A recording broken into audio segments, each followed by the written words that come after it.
Hello and welcome back to Tapes of the Dead, and welcome back to the Spider's Web, where I'll be reviewing Hobo with a Shotgun starring Rutger Hauer.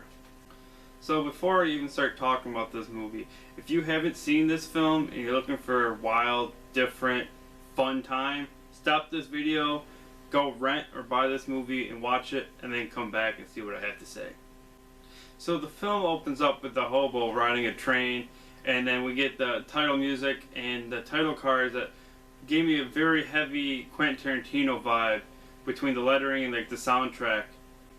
And shortly after that, we see the bum walking around in this new town, and he witnesses this guy with a manhole cover around his neck, and he's walking around the street like pleading for people to help him.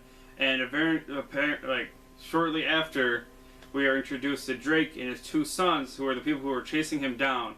And they stick him in a manhole. They put a barbed wire noose around his neck, tied to a truck, and then they make the truck go, and then they tear his head off.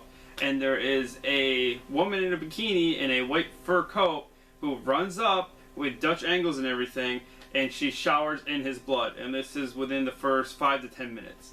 So just to get a grasp on what this movie is all about, that should tell you. That's half this movie. It's just really weird and inventive kills.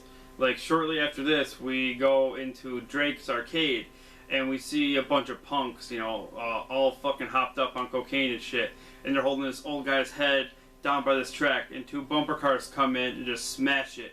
And then we see a guy's fucking foot on the floor, and we see a sledgehammer bash it, and you see the toes and the foot just like break open and like blood flow out of it like it's a fucking meat pinata.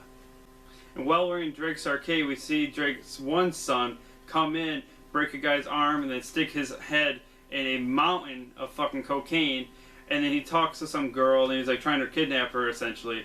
And we see the hobo come in and fucking beat him up with a sock full of change.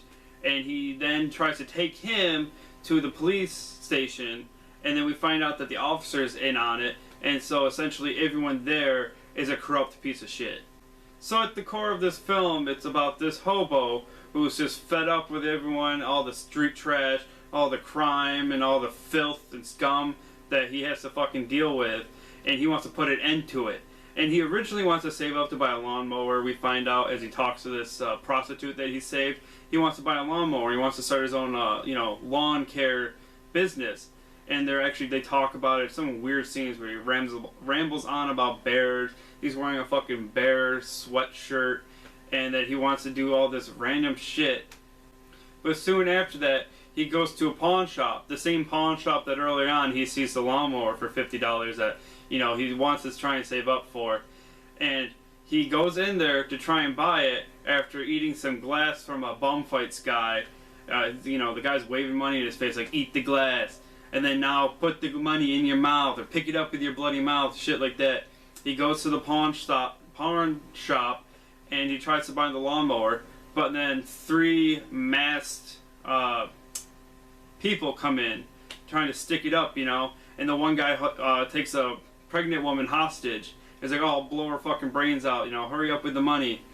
And instead he looks to his right and he sees a shotgun for $50, and he picks that sucker up, fucking pumps it, and puts a slug straight into the main guy's stomach and sends him flying across the fucking floor.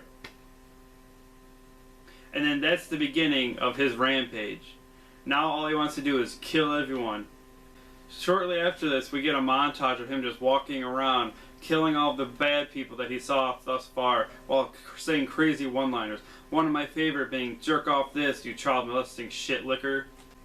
Then we get a scene where Drake is talking on the phone, and in the background there's 3 topless women, and they have baseball bats covered in razors, and they are hitting this guy hung upside down throughout the whole scene, and it lasts like 3 or 4 minutes, and eventually Drake hangs up the phone, he grabs his own bat, takes it right to the guy's like midsection, and all of his guts just fly out. Then after that scene, we get Slick, Drake's son, and the other one with the sunglasses, whose name I forget. They walk onto a school bus full of children, while the one brother is holding up a boombox playing Disco Inferno, and they're like, oh, do you guys like hobos? And they're like, yeah. And like he asks him another question and say, yeah. And he's like, I fucking hate hobos. And he tortures the whole fucking bus of children. Shit is fucking insane. So we get some more great dialogue like, I'm gonna wash this blood off with your blood. You know how I can tell I'm making you wet? No, because you're making my dick thirsty. Tell it to Mother Teresa while she's finger banging you in hell. Because sometimes on the streets, a broom isn't gonna cut it. You gotta grab a shotgun. And that's just a taste of some of the amazing dialogue in this fantastic film. I could ramble on and on about how all the more inventive ways of killing people there is in this film, or the different uses of fucking cursing and unique language. But you should really just seek this out and see it for yourselves. I'll see you all tomorrow. Stay spooky.